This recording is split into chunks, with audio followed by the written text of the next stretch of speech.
বন্ধুগণ, আশা করি ভালো আছেন। যখন কড়াইতে অল্প একটু তেল থাকে আর কিপটার মতন আর তেল ঢালতে মন চায় না, আর তখন পাঁপড় খাইতে ইচ্ছা হইলে পাঁপড়টা তেলে দেওয়ার পর যখন দেখা যায় এই রকম তেরা বেঁকা হইয়া অষ্টাবক্র রূপ ধারণ করলো, তখন কি করণ যায়, এটারে কি কইরা সোজা কইরা ভাজা যায়। তারপর মাথায় এই বুদ্ধিটা আইলো, এইভাবে কাঁটা চামচটা পাঁপড়ের মধ্যে আটকাইয়া বা পাঁপড়টারে কাঁটা চামচের মধ্যে আটকাইয়া এইভাবে তেলের মধ্যে ঘুরাইয়া ফিরাইয়া এইভাবে ভাজনের পর দেখা গেল কিছুটা মনে হয় সাকসেস আসছে, মানে কিছুটা তেরা বেঁকা রূপটা সোজা হইছে পাঁপড়টা ভাজার পর।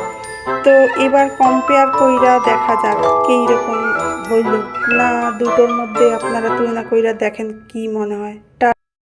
বন্ধুগণ, আশা করি ভালো আছেন। যখন কড়াইতে অল্প একটু তেল থাকে আর কিপটার মতন আর তেল ঢালতে মন চায় না, আর তখন পাঁপড় খাইতে ইচ্ছা হইলে পাঁপড়টা তেলে দেওয়ার পর যখন দেখা যায় এই রকম তেরা বেঁকা হইয়া অষ্টাবক্র রূপ ধারণ করলো, তখন কি করণ যায়, এটারে কি কইরা সোজা কইরা ভাজা যায়। তারপর মাথায় এই বুদ্ধিটা আইলো, এইভাবে কাঁটা চামচটা পাঁপড়ের মধ্যে আটকাইয়া বা পাঁপড়টারে কাঁটা চামচের মধ্যে আটকাইয়া এইভাবে তেলের মধ্যে ঘুরাইয়া ফিরাইয়া এইভাবে ভাজনের পর দেখা গেল কিছুটা মনে হয় সাকসেস আসছে, মানে কিছুটা তেরা বেঁকা রূপটা সোজা হইছে পাঁপড়টা ভাজার পর।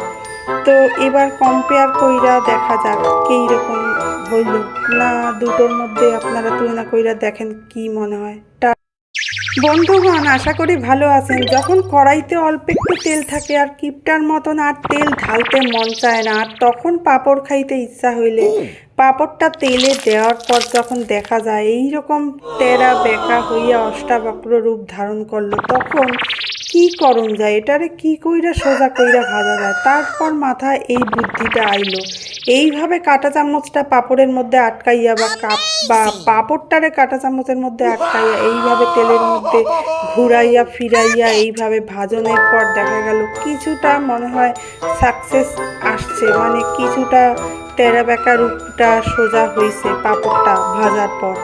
তো এবার কম্পেয়ার কইরা দেখা যাক কীরকম হইল না, দুটোর মধ্যে আপনারা তুলনা কইরা দেখেন কি মনে হয়।